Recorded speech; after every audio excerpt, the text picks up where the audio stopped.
So thank you for the invitation. Of course, I would much prefer being in Camerino and seeing beautiful Italy. But nowadays, you sit in your room and you talk to lots of people across the world. I think this must stop sometime because we still want to travel and see other people and not just look at the screen. Okay, this being said, we can at least, thanks to all our devices, we are able to talk with many people around the world, and that is, of course, reassuring. So, as it was announced, my lecture has to do with going beyond supramolecular chemistry towards adaptive chemistry. And this is just to represent the possibility to see chemistry as developing from divided matter to condensed matter to organized matter to living matter to thinking matter and something else maybe. But that's the general picture. Where do we go now? Molecular chemistry, of course, you know, I don't need to say that. This is something which has been developed for many years and is still a very strong science and developing very well. Now, beyond molecular chemistry, supramolecular chemistry started, let's say, in the 1960s and is developing also very well thanks to the work of many groups. And in fact, I must remember that the first meeting in supramolecular chemistry was organized in Italy, I think, by the society. I don't remember if it was the Italian Chemical Society, but it was in Italy. That is called now Chemistry Beyond the Molecule and is based on molecular recognition, molecular reactivities, and transport processes. Beyond this, as one knew more about these different features of molecular recognition, started the study of self-organization processes, which I don't want to get much into it, but I will mention it a bit later on. Self-organization can be an equilibrium self-organization or out of equilibrium, non-equilibrium self-organization. We'll come back to that later. So, what is self-organization at this stage? It is trying in the laboratory to generate systems which are able to spontaneously generate complicated architectures through control with molecular recognition patterns. So, chemistry, therefore, has two arms one could consider. On one hand, chemistry by design, using systems which contain information, which you can program, and which can be used for generating functional molecular and supramolecular entities. This I will not say much about, but of course, my lecture will also be on this, but I would like to insist on the other part, the other arm, which is a chemistry which uses selection to develop. In other words, in design, you try to design everything exactly the way it should be so as to generate the output. In the case of chemistry with selection, the idea is that you let the system select what it needs to build itself up. For that, you need diversity, building blocks from which you can choose the best ones, the best suited ones, and dynamics, so that one can, the system can rearrange, can dissociate, reassociate, can dynamically modify itself. And since it can modify itself, it will change its constitution. This is why I have called it constitutional dynamic chemistry. It's a chemistry where the constitution of the chemical object itself is dynamic.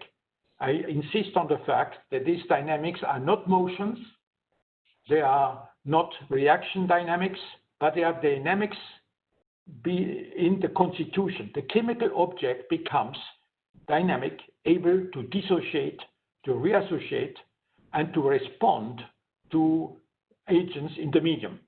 That opens the way to adaptation and to adaptive chemistry. Now, this adaptive chemistry is now our major goal, and this is what I would like to lead you to progressively.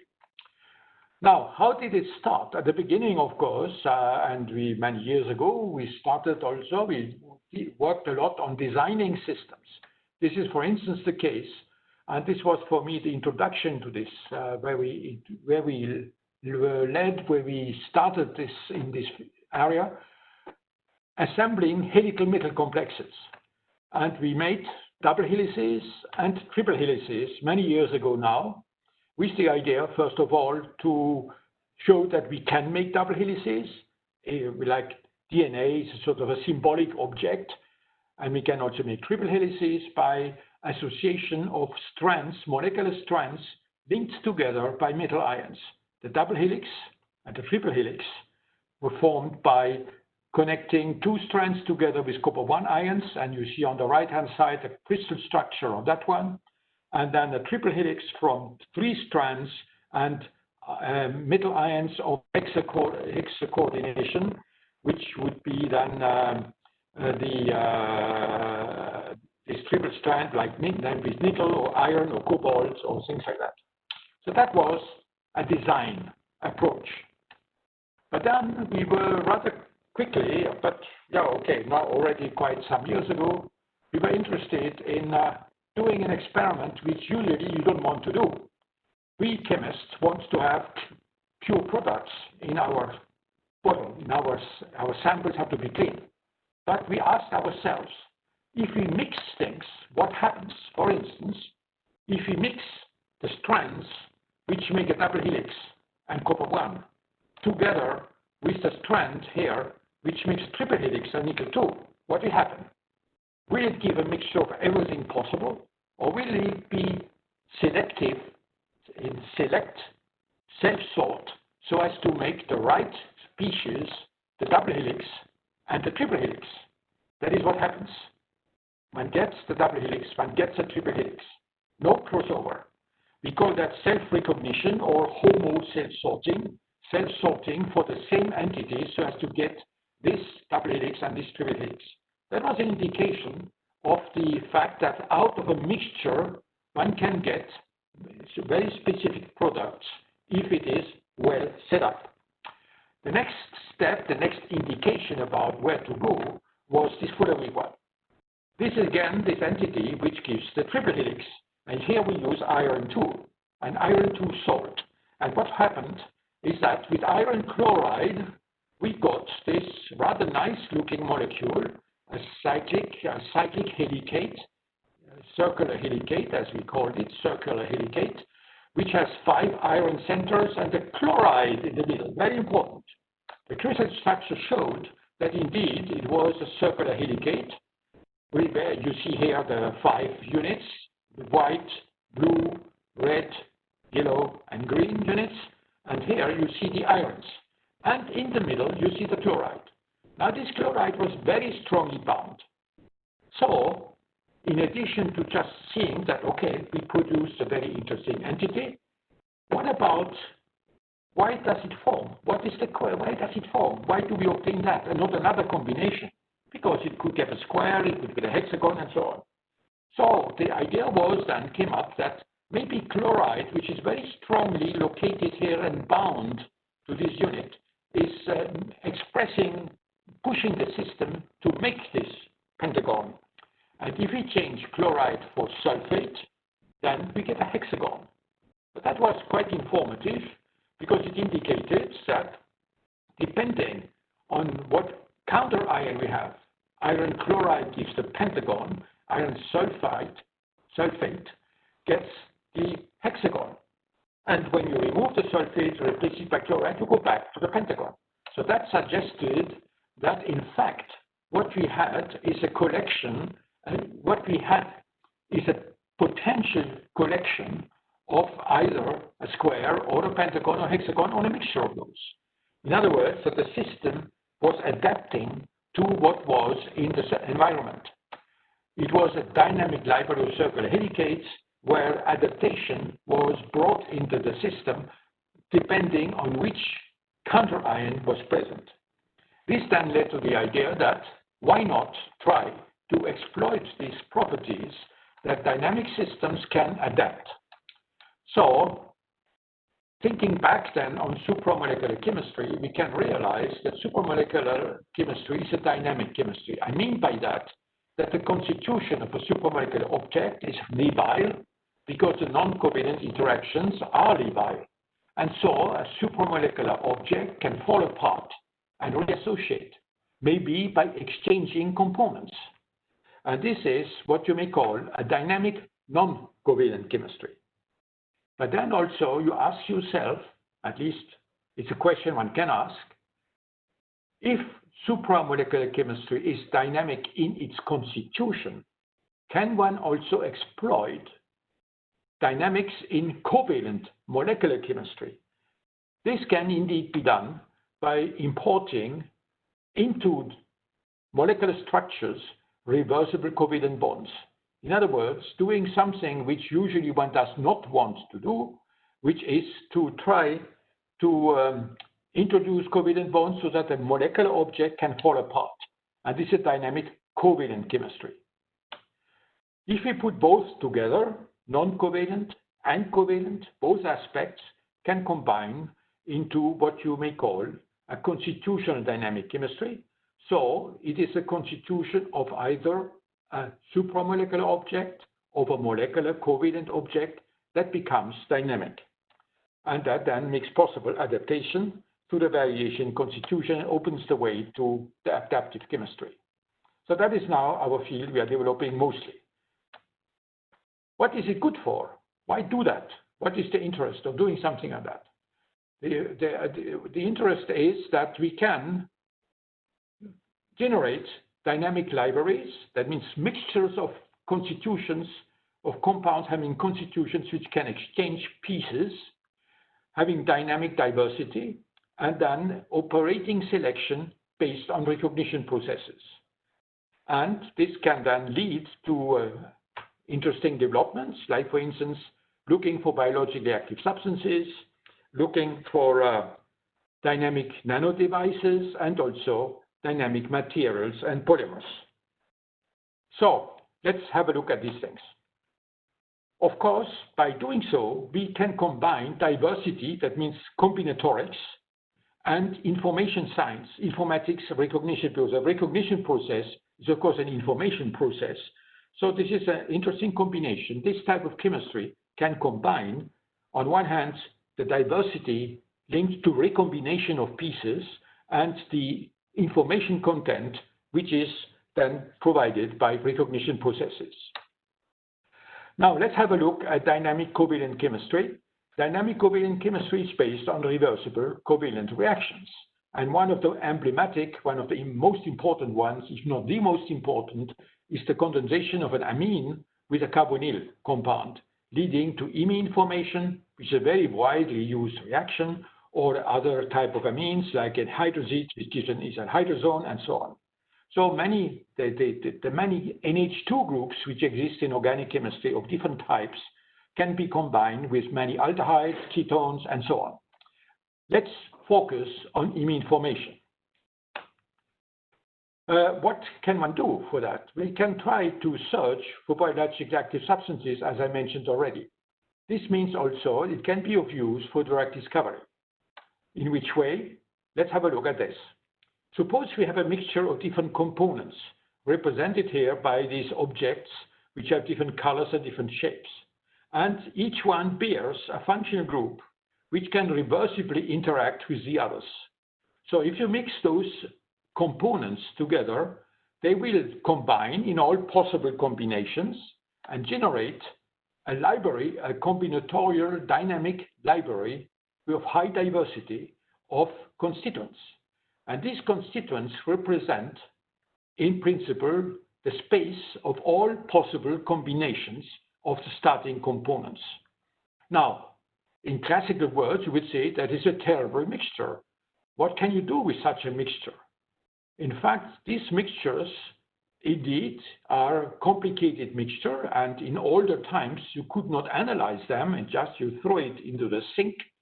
But the idea then is to use a basic law of thermodynamics to try to get something out of this mixture. This is the Le Chatelier principle, which is the law of mass action.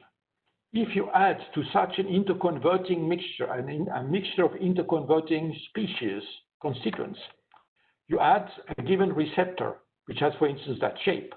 This entity will try to bind with the constituent which fits best into its sites. In other words, I would like to remove this thing. This, do you see this on the side or not? Do you see that on the side?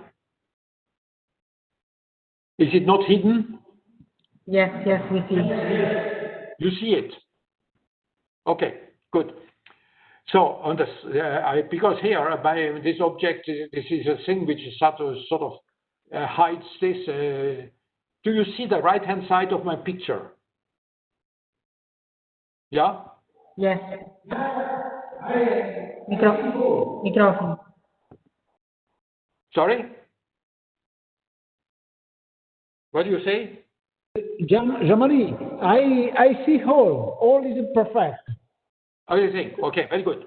Okay. So that means that I the discussed, but with the microphone turned off.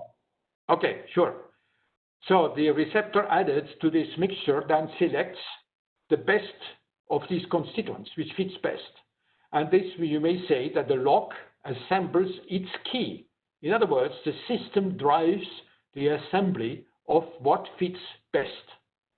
Now, this is done, it selects for the best binder and generates a sort of a selection which can lead to many biologically active compounds. Yeah, I think, wait, what's going on here, this stupid thing.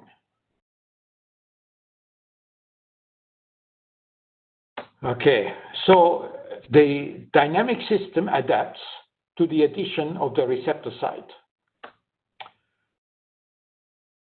Look, I would like to ask again, do you see the full screen, or do you have this object which blocks the right-hand side?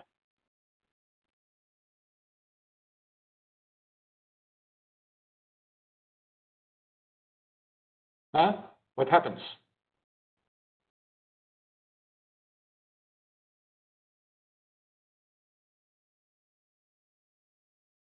Do you see the full screen? I mean, we see the screen fully. Perhaps you just see on your screen the condivision window. You see it completely? You see it completely? Yeah? Okay. You don't see the window on the right-hand side. Okay, good. Then it's fine, because this is the thing blocking for me. Okay, so what about trying to give you an example to make an enzyme inhibitor? Let's take carbonic anhydrase as an enzyme which exchanges CO2 water with carbonic acid. The carbonic anhydrase has an active site which contains zinc and the hydrophobic wall. Inhibitors for this enzyme have been made, and this is one of them, which is a very good inhibitor, which binds to the zinc on one hand with a sulfonamide and binds to the hydrophobic wall through this benzylamine. Now, if we replace this amide here by the imine here, then we make this substance dynamic, because this bond now becomes a dynamic imine bond. What can we do with that? We can do the following. We can generate a dynamic library of imines by taking 4 amines, by taking 3 aldehydes, mixing them together, which generates 12 constituents. One of these constituents down on the right, which results from the combination of benzylamine with this over here, this sulfonamide aldehyde here, this one is quite close to this very good inhibitor. So in order to test the system, the proof of principle, if we look at this library of 12 constituents, in absence and in presence of carbonic anhydrase, we should amplify this constituent down right when carbonic anhydrase is added.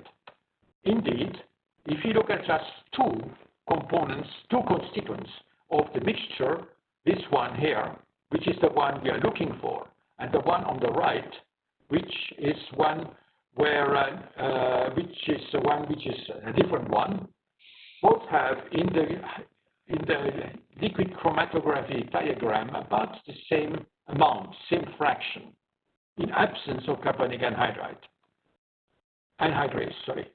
And if you now look and at the one equivalent of carbonic anhydrase, you see that this unit, this one on the left, is strongly amplified with respect to the one on the right. This is a clear indication that adaptation has been occurring and that the addition of carbonic anhydrase has led to the amplification of that constituent which is the best bound, which is the closest to the very good inhibitor we have seen earlier. This gives a proof of principle that the system works indeed as I described it. It's a dynamic screening of the active site which leads to the amplification of the best binder. Now, there are many other things which have been done. Inhibitors have been made for other enzymes and also receptors and so on. I have no time to go into it. I wanted just to illustrate this more biological part of it. What about then materials now? Constitutional dynamic materials are materials where the components can be reversibly connected, and therefore these materials have new properties which static materials do not have. They can be self-healing, responsive, adaptive, and of course lead also to adaptive technologies. A very important class of materials are polymers, obviously. So polymers which are dynamic in their constitution, we call them dynamers, dynamic polymers, and they can be reversibly generated by complementary monomers. We can look at it in two ways. First of all, on the molecular level, that means on the covalent level.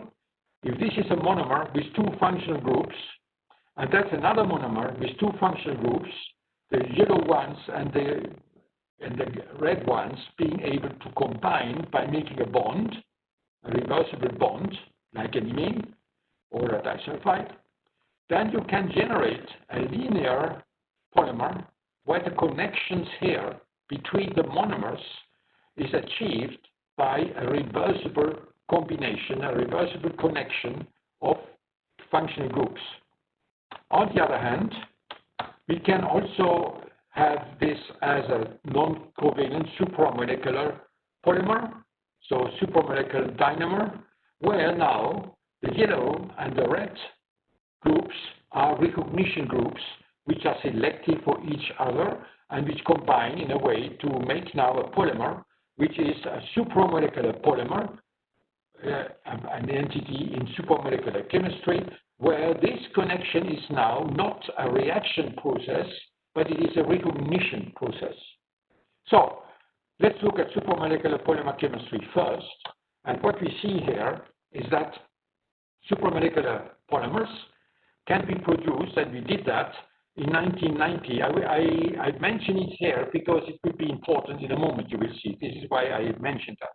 That is the first time where we introduced the field of supramolecular polymer chemistry, and this was work done at the Collège de France in my group there, where we made a monomer using a spacer of tartaric acid with long side chains, C12, H25 here, and these are two recognition groups which can form donor of hydrogen bonds, acceptor, and donor. This is a donor, acceptor, donor of hydrogen bonds. The complementary recognition group is a uracil derivative which has sites acceptor, donor, acceptor, which means that this side, DAD, is complementary to ADA.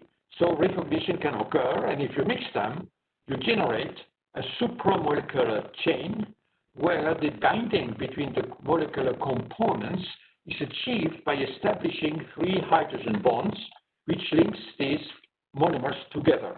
So this is a supramolecular polymeric main chain, and the connections between the molecular monomers is due to the formation of three hydrogen bonds. Note that this is a solid, and this is a liquid crystal. So this already shows that this formation of supramolecular polymers brings new properties into the system. This is an electron microscopy picture indicating that we get indeed nice fibers from the connection of these two monomers polymers and this formation of this type of supramolecular polymer.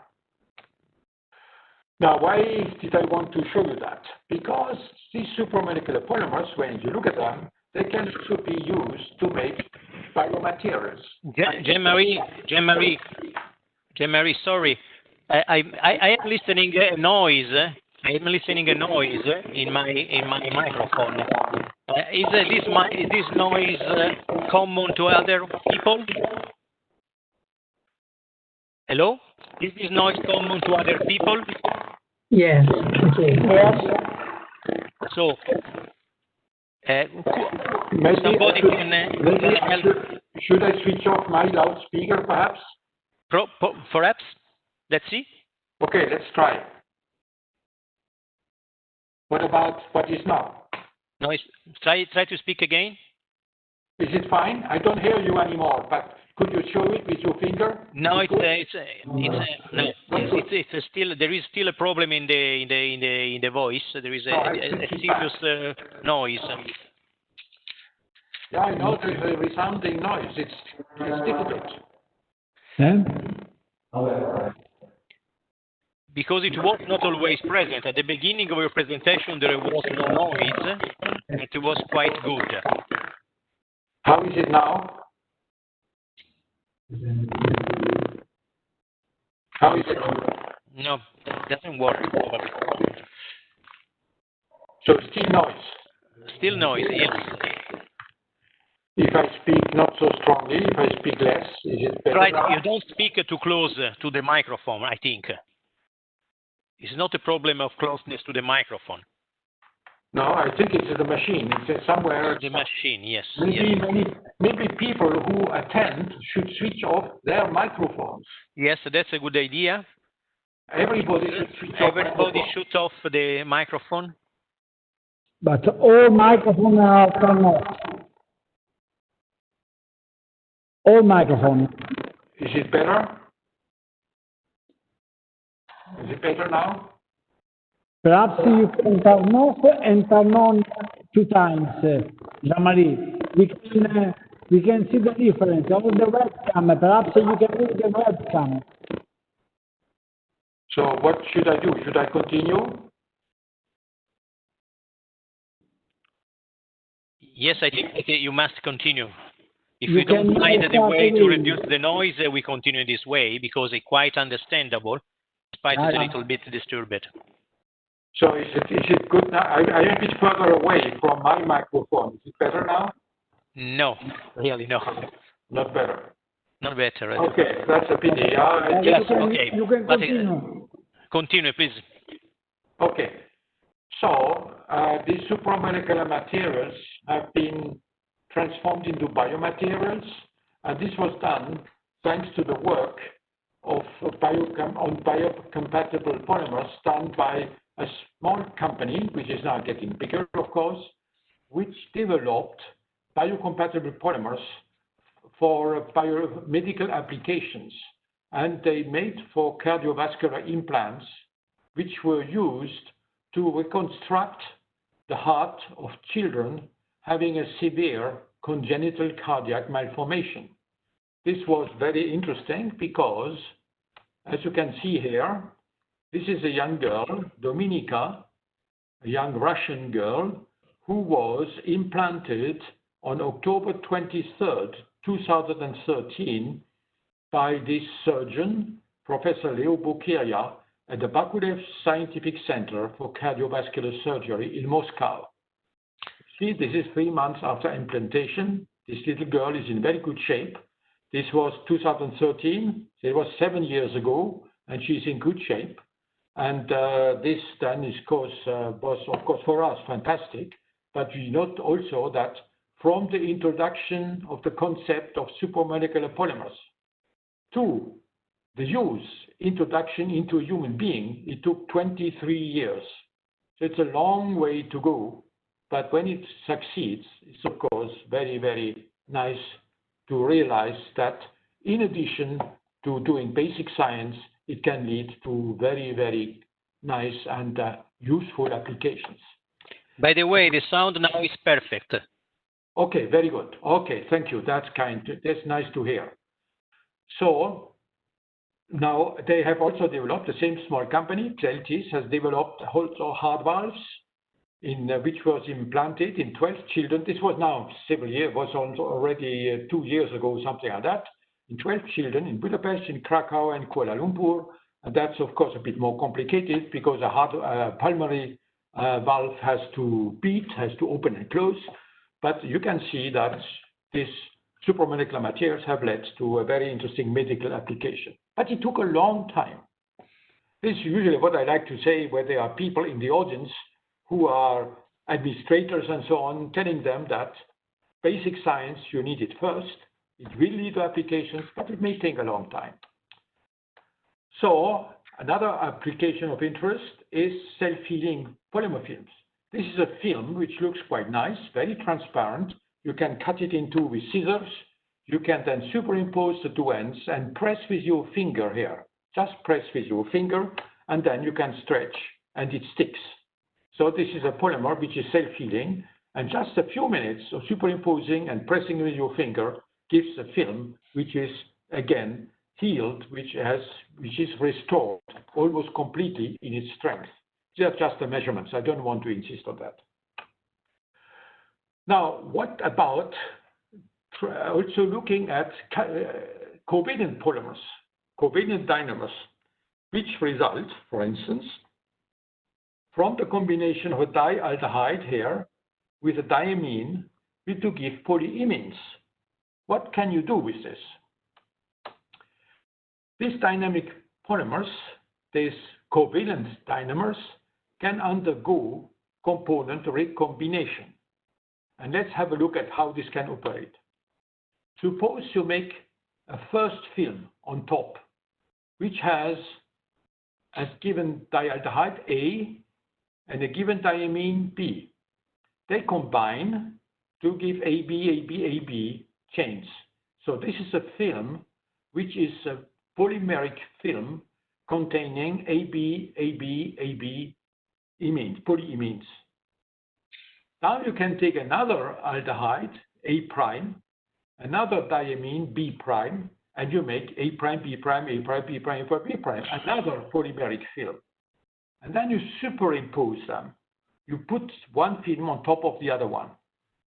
If this bond here is reversible, it can cleave, like this one also can cleave, and then the ABs can combine with the A prime, B primes. That means that you can link now A to B prime, A to B prime, and A prime to B. And you can link A to B prime and A prime to B. That generates two new constitutions which may have other physical properties. And this you will then maybe see. This could be a very new combination. Suppose now this dynamic connection is an imine type. What can one do? I would like to illustrate that we have done several things along these lines. I want to illustrate it by showing you optical properties, optical dynamics. This work was done in collaboration with Mitsui Chemicals in Japan. Mitsui Chemicals was sending to my group in Strasbourg co-workers to do the basic science work in my lab in Strasbourg. And then they were trying to see if one can develop it in the center, scientific center, research center in Chiba near Tokyo, and see if one can produce interesting commercial materials. But let me show you what you can do with this kind of object. Suppose we have a film AB and a film A prime, B prime, and we superimpose it by one corner. At this place, you can now generate the two new combinations which were not present. You can combine A with B prime and A prime with B. So you get two new combinations only where they are superimposed.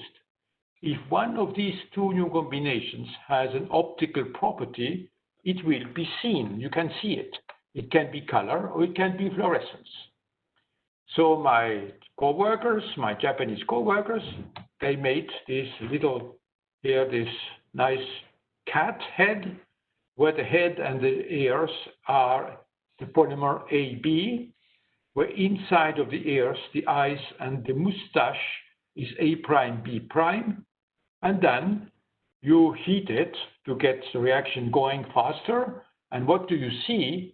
You see color and you see fluorescence where it was superimposed.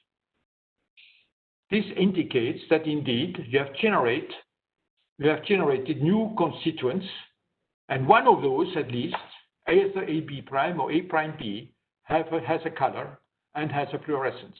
As you can see, the green fluorescence, bluish green fluorescence, and you have here this yellow color. So that demonstrates indeed the optical dynamics, and it proves that you can indeed recombine the components of all these polymers and generate two new combinations which have these new optical properties. These are, of course, materials which are responsive to, in this case, to heat, because heat makes them exchange and recombine. I would just like to mention very briefly that, in fact, we have done also biological analogs of dynamic analogs of the biological polymers of DNA by making dynamic analogs of DNA, of peptides, dynamic analogs of peptides, and dynamic analogs of sugars. All these do work. We have made examples of each of them, but there's still an enormous amount of work to be done. I am convinced that the area of making dynamic analogs of biological polymers is a very rich one, which will be based on components which are bio-like, biological type, and where the only thing to do is to introduce reversible covalent bonds. I'm sure there's a lot to be done here, both basically and in applications. Now, let's have a look at adaptive chemistry. Adaptive chemistry means that you would like to have your system adapt to changes in response to changes in the environment, in the phase change, physical effector, chemical effector, and maybe even some conformational morphological effectors. And this is a network of exchanges. We'll see later what that means, this network. Let me give you an illustration first. I will have to shorten a bit because we are quite behind schedule, but I will go ahead now and then be a bit shorter. This is a very instructive example. Here we have a monomer which has a hydrophobic core with a hydrophilic side chain. This side chain here, this one. And it has two aldehydes, two carbonyl groups. That's the same thing, except that here we have hydroxides with NH2 groups. If we mix this with this, we get, of course, a polymeric entity, and we have studied that quite extensively. We get a helical rigid rod. Believe me, I haven't time to get into it, which is composed of this polymer, composed of this unit combining with this unit. So that is interesting. It's an interesting polymer. But the most interesting thing one can do is the following. Let's now ask a question to the system. We now take one equivalent of this, we also had it, but we also add now this here. This is the same as the one which has a carbazole, but it's just a phenyl ring. So the phenyl ring is smaller in surface, it's less hydrophobic. The carbazole is much more hydrophobic than this phenyl ring. So the system has now, when it polymerizes to choose, we do all these reactions, of course, in aqueous solution. In aqueous solution, hydrophobic effects have a strong influence. So when this dialdehyde has to choose between these two in aqueous solution, it will form the polymer which minimizes the contact between the hydrophobic residues and water. In order to minimize the contacts between the solutes here and water, of course, what polymerizes is this carbazole with this carbazole to give a rod where the hydrophobic units are inside the rod. And indeed, the polymerization in presence of this does not includes this. It leads to the polymerization of only the carbazole units. Now, if you add acetonitrile to the water, then you go progressively from a pure aqueous solvent to a more and more organic solvent. And then, as expected, if our hypothesis about adaptation to the environment is correct, you should lose your selectivity. And indeed, at 80% acetonitrile, you have a near random incorporation of both these units into the polymer. No selectivity anymore, as you can see here. This is linked, which means that there's a component selection which results from the adaptation of the system to an aqueous environment. I think I will leave this just because of the engine of time. So now this was an example of how adaptation can lead to controlling what happens in a dynamic system and select for what is best adapted to the conditions. In that case, it was aqueous medium or organic medium. Now, let's have a look at all these libraries of interconverting constituents, and can we analyze that? We have already looked at 4 components, A prime, B prime, which can react A prime with B prime to generate 4 constituents, AB, B prime, A prime B, and A prime B prime. Now these 4, they constitute a network, a very simple network, just a square. And if we put at the corners of the square the 4 constituents, we can analyze the relationships between these constituents. If we look at the edges of the square, we can see that the edges link constituents which have a common component. AB has B in common with A prime, and AB has A in component with AB prime. So this may be called antagonistic. Why? Because if for some reason you can increase AB, of course, you will decrease A prime B and AB prime, because AB can only increase at the expense of the A prime B and AB prime. So these are antagonists. But very interestingly, on the diagonals of this square, you see that you link constituents which do not share a component. AB has nothing in common with A prime B prime, and A prime B has nothing in common with AB prime. So those are agonists, agonistic connectivity. They do not have a component in common, which means, very interestingly, that if AB increases, it picks this A and this B, but it liberates A prime and B prime, which can make A prime B prime. In other words, increasing AB automatically liberates A prime and B prime, which can make A prime B prime. These agonists, therefore, act in the same direction. When AB increases, A prime B prime will increase. If AB decreases, A prime B prime will decrease. And this is a very interesting relationship.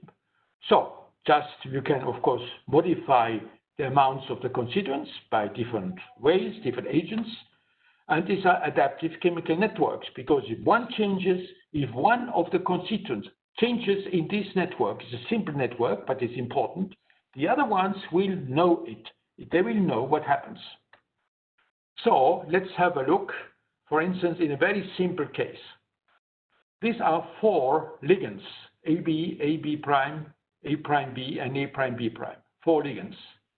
If to these ligands we add metal iron together with some base, what will happen? The metal ion M will be complexed by the constituent of these 4, which is the best binder. The best binder is obviously the one which is NO. It's a tridentate ligand. which can make an octahedral complex with the tridentate ligand shown here. The triethylamine, in addition, ionizes this NH to make it N-. That means the interaction is even stronger to build up. In other words, the addition of the metal ion M to this mixture of 4 constituents will result in the amplification of the best binder AB. But at the same time, the worst binder, the one which is not binding, very bad binder, will also be amplified. It's the only one remaining because these two have disappeared. These have disappeared because AB has increased and therefore A prime B prime has increased. So this is an amplification driven by the addition of the metal ion, like zinc, for instance. And if you look at it as a network, here we have the network at the beginning, which is more or less statistical, 25% of each constituent. And when you add the effector M, you get a very strong amplification of the best ligand, AB, a strong amplification of the worst, the bad ligand, which is not a ligand in fact, and the other two have almost disappeared. I have represented these two here, but you don't see them anymore in NMR. This is an adaptation to the addition of the metal ion. The system has adapted to the fact that you have added zinc. What are the conclusions? The most important conclusion here is what I like to call agonist amplification. That means in a network, this is a simple one, but if in a network where constituents are linked by exchanges of components and so on, when an agonist changes, the other agonist changes the same way. If AB is amplified, then A prime B prime will be amplified. And this is also a much more general concept. It makes that the fittest AB for binding this metal ion will also amplify the unfittest. Amplification of the fittest drives amplification of the unfittest, which is a very interesting property. Because the unfittest may be doing something you want to do, but you cannot get it directly, but you can get it indirectly by amplifying AB. Now, let me show you, there's now, I see that 47 minutes. I am a bit late, but I have been interrupted, so I can have some more moments. Okay. Please go ahead. This is a bit complicated, but I want just to show you that you can extend it to other systems and to much more complex systems. When you mix now these 6 components, you get now 3 times 3, that's a network of 9 entities. And this network is represented here. It's an incomplete network, it's not full, it's just a mixture of components and constituents. Now, when you add copper 1 to this is bad because copper 1 is oxidized to give copper 2 to bind to this aminoquinoline, and the network is destroyed. Not interesting. When you add iron to it, that is more interesting. When you add iron, iron favors the amplification of a sub-network. This 3 by 3 of network of 9 constituents amplifies this 2 by 2 network. So that is already interesting. And you form what you see here on the right-hand side, this complex. Now this complex formation has removed the aminoquinoline from the mixture. If now you add copper 1, now copper 1 is not oxidized anymore, and it can amplify its best complex, which means that now from this network where you have one amplified corner and an amplified subnetwork 2 by 2, you now generate a diagonal across the long network where iron is picked up as the complex on the right-hand side here. Copper forms this complex, and the remaining unit here, this one, is the one which combines C1 with A4, C1 here with A4, here, which is just amplified in a double way by double agonist amplification. And you get, of course, the same when you add at once copper and iron to that. What does that mean? It's a double agonist amplification. It is a conditional amplification. You cannot add copper 1 first.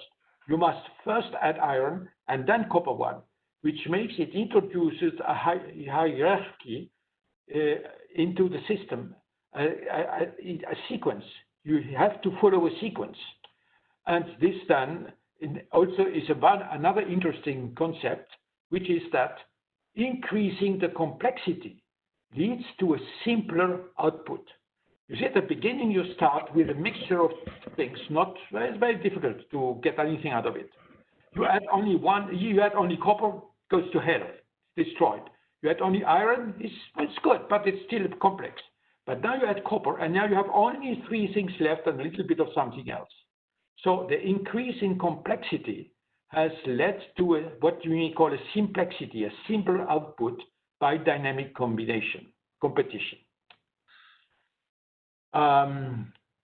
Yeah, okay. I would like to illustrate one other thing. I think I will a little bit drop the end of it. Now, one important thing in this question of self-organization, let me first comment on it. Self-organization can be a driving force. A system which is more organized may well be able to drive the evolution of a system. In other words, self-organization may be a driving force in a dynamic system. Let's have a look. We discovered an organometathesis reaction where this Knoevenagel component reacts with this imine to exchange the groups. That means to exchange this one against this one to make this new Knoevenagel where this group has gone over here and this other imine where this group has gone to the imine. Okay? So you exchange the components. And this is again this thing of 4 components. Now this constituent forms a gel. So what happens is the following. When you mix those together, they progressively form a gel at 22 degrees. And that means you amplify the imine I here. And you decrease this one. Why do you amplify I? Because the gel wants to form. A gel is a more stable entity. It's a more highly organized entity. So it has a tendency to form. And the fact that it forms amplifies at the same time its agonist, the agonist, which is this one here, which is I. That is, and when you heat it, then you destroy the gel at 60 degrees. Then you go back to the statistical. And when you cool it down to 22, you reform the gel and you get again the same selection. Now, it may look a bit complex, but I would just like to insist on the following. I would like to insist on the fact that the formation of the more organized entity, which is the gel, drives the selection of the constituent which makes the gel. It's a sort of self-amplification, a self-reproduction of itself. The driving force for gelation, for making an organized, self-organized structure, drives the formation of a self-organized structure. It's a self-amplification. That I think is very important. So we can, we can see that, okay, I show it here. We can see that this dynamic network starts with this equivalent 25% statistical. Then we go to the gel state. We amplify K prime and I, and the other ones are diminished. And this then, when you go to 60 degrees to destroy the gel, it becomes a solution, a sol, and you get these entities here. That is just a representation as the network, and you see that from here you come then to the amplification of the 2 agonists here, which are amplified by the formation of the gel, and then when you heat it, you go back to the starting point and you cool it, you go back to the amplified side.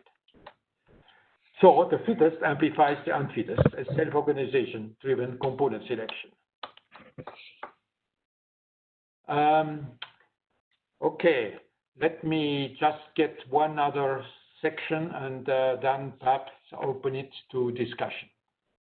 Very interesting also is to put such a system in conditions where you can make compartments, where you force it to choose between two compartments. Suppose you have a homogeneous phase of acetonitrile and water, 60-40 mixture. That's a good mixture. It's a homogeneous mixture. And you put in there 4 constituents formed by combining lipophilic and hydrophilic components.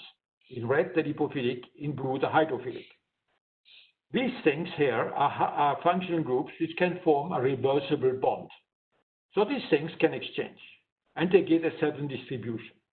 Now, these are the 4 which you have used, where you have this one which is hydrophilic, SO3 minus trimethylammonium. This one is hydrophilic, hydrophobic. This one is hydrophobic, hydrophilic. And this one is hydrophobic, hydrophobic. So they are these 4, okay? Now, I should also add that they have a given distribution, which is this one. It happens to be the distribution which you get. Then you effect a phase separation. In a case like that, a very simple phase separation is just to add sodium chloride. If you add sodium chloride, of course, you increase the ionic strength of the medium, and it separates into a water phase and into an organic phase. This one leads to the amplification of the lipo-lipo in the organic phase, and the amplification of the eco hydrophilic in the aqueous phase. You see, that is quite interesting because here you now amplify in each compartment the constituent which is the best adapted to that compartment. And indeed, as you can see, if you analyze this by adding sodium chloride, you see that in the organic phase, you amplify the most lipophilic, this one, the red one, which is this one on the right here. And in the water phase, you amplify the most hydrophilic, which is this one on the left-hand side, indicating that indeed the system has adapted to a phase separation, recombining the components to generate the constituents which are best fitted for the two-phase system. What is important here is the following. Let's now look at it in terms of what happens in separations. At the beginning, we have the equilibrium in the mixed system.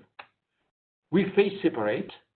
At the beginning of the phase separation, we just distribute these which were here, if the kinetics are not very, very fast, but slow enough. So this is a system which then will slowly exchange components to generate the amplified system where you have amplified the lipo-lipo in organic and the hydro-hydro in the aqueous phase. Then, if you can reunify the phases, one can do that, we have done that. At the beginning of the reunification in a single phase, you have a distribution which is the same as the one which you had here. But this will change slowly, depending on the kinetics of recombination, and you will get an equilibration. The reason why I insist on that is the following, that we realize something which is important, that these two states are out of equilibrium states, because as the phase separates, or before the phase is equilibrated, these two distributions are out of equilibrium. That is not the good one. This is the good one for phase separation. This is not the good one for single phase. That's the good one for single phase. So you have generated, because of the slow exchange, of the slow recombination, you have generated two out of equilibrium states. So this is a way to generate out of equilibrium conditions in compartments. That could be quite interesting for analogies with biological systems where compartments, for instance, are cells, and across cell membranes you can generate out of human systems. Yeah, let me just indicate one thing, and then I think I will go to the end. Something very important also, which we realize, is the following. This is two-phase system, where we have two phases with a given distribution of components and constituents. Here I will only show you something as a picture. We have done the experiments. We have the experimental results. It has been published recently, last year, but I want to illustrate it so that you can see what it means. So let's start with this two-compartment phase, two compartments, separated phases. We now add a given effector to this. This effector will modify the distribution because it will cause some disturbance, some perturbation. And you will get a new distribution of the constituents, which is, for instance, this one. If you add another effector into the in phase, the top phase, you will get another distribution which is characteristic of what you have added, another distribution here. So these two new distributions on the left and on the right are dynamic fingerprints. They are characteristic of what you have added. In other words, the interesting thing out of this is that if you have a two-phase system where constituents are distributed across the two phases, into two phases, the in phase and the out phase. This is, for instance, the in phase can be water, the out phase can be chloroform, for instance. Adding a given effector will generate a new distribution under the perturbation of this effector, and this new distribution will represent what you have added. In other words, if somebody adds E1 to this system, and you do not know what E1 is, if you know the fingerprints, if you see that this is the distribution you get, then you know that it is E1 which has been added. And if you see this, then you have E2. In other words, here, the information in the system is contained in the distribution. And this is an effect which is quite interesting because it means that information is in a distribution. It's not anymore in a pattern, just like molecular recognition. In molecular recognition, you want molecules to be complementary, to adapt.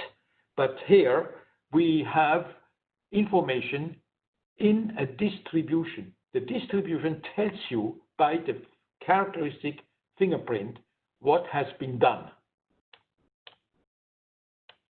So this is just pictured here. You have this thing, you split the phase, and then you get here this square prism, you can see here. And this square prism, of course, you can have dynamic adaptation to the interface. You have agonist amplification now between phases. The agonist amplification happens between one phase and the other one, not inside the same phase anymore, because within the same phase, it's now different. And you get a dynamic redistribution, sort of a single generation, which means that information is contained in a distribution in this setup, where you have entities in the top phase and in the bottom phase. And so you can sort of say that you have to transfer a message from one phase to the other without a messenger. It's the distribution which transfers that information. Let me just drop that because that's something where you can you can have systems which learn and which can learn information and which can keep it, and then you can restore the information. This is a bit too long, so I will quit that and come to the last. Is a memory effect. Yeah, this is just a system where when you do a perturbation, the system learns the perturbation. And when it is a second time exposed to the same effector, it will recognize it immediately. So it's a system which learns and has a memory. Okay, let me just stop that. This is just the real experiments done. And I will come to the end. that, as I have tried to show you, I show you quickly here. But let me just give you the lessons taken out of that. These constitutional adaptive systems, they create networks. Networks where the constituents talk to each other by exchanging components. Then you have a response of the constitution, the distribution of constitution by a given agent. It can be chemical, it can be physical like heat or light, or a chemical agent like a base or an acid. Then self-organization drives adaptation. I have shown you that. That is very important. A more organized system drives its own formation. I'm convinced that something like that must have happened at the origin of life also. There must have been systems where a more organized system has driven its own formation because it is more organized, and self-organization is the driving force. So agonist amplification is very important. The fittest amplifies the unfittest when you have agonists. An increase in complexity may lead to simplexity. I told you that an increase in complexity can lead to simpler output. Information processing can occur through changes in distribution. This is what we just talked about, that information is represented by a specific distribution pattern, not only like in molecular recognition by two complementary groups. And finally, you can generate out-of-equilibrium systems. Okay, now just to summarize by a picture, chemistry starts with being molecular. That's the basis of what we do. Without molecular chemistry, we can do nothing. Then the interactions of molecular systems leads to the supramolecular processes and entities, which are more and more organized, driven by self-organization. But of course, it cannot work if it's not dynamic. It must be dynamic to be able to select, to recombine, and then it can be adaptive. That comes to more and more complex forms of matter. Okay, I hope that you could follow this, that there was no noise anymore. Was it good? Yes, it was quite good. Okay, I'm happy about that. So we have, I had this problem before of this sounding. I think we have to find a way. Maybe it's because people have their microphone on. It's quite possible. It could be, but I see that most of the people turned off the microphone. So I think this is the question. So I should remember that you have to switch off the microphones to reduce the noise. So now thank it's you very much perfect anyway. for the invitation, for listening. Thank you very much, Jean-Marie Lehn. This is a virtual applauso. Thank you very much. Thank you very much indeed for this beautiful, inspiring, and really clear lecture that shows a beautiful word for chemical manipulation.